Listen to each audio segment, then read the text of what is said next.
অসমৰ চৰকাৰী আৰু প্ৰাদেশিকৃত বিদ্যালয়সমূহৰ আকাৰ আৰু বিদ্যালয়সমূহৰ ভৱন পৰিৱৰ্তন কৰাৰ বাবে আমি এখন সুদূৰ প্ৰসাৰী আঁচনি লৈছিলোঁ।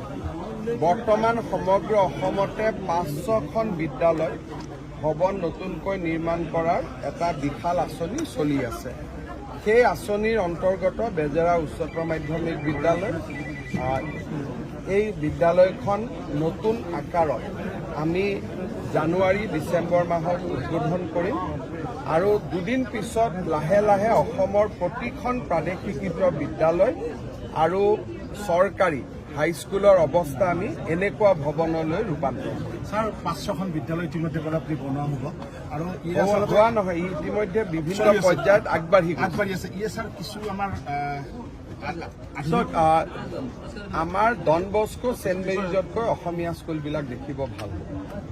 যিটো গতিত আমি কাম কৰি আছোঁ, আজি ডন বস্কো ছেণ্ট মেৰিজ দেখিলে যেনেকুৱা এটা লাগে যে ইয়াতে এটা পঢ়াৰ পৰিৱেশ আছে, কিন্তু বিনিয়োগৰ অভাৱৰ বাবে আমাৰ স্কুলবিলাকৰ পৰিৱেশবিলাক বেয়া হৈ গৈছিল।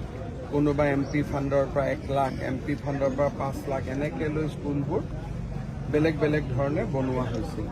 এতিয়া আমি প্ৰতিখন স্কুলতে 8ৰ পৰা 10 কোটি টকা দি ভৱনবিলাক নতুনকৈ বনাইছোঁ। হাইস্কুল পৰ্যায়ত এই কামটো আমি কৰি আছোঁ।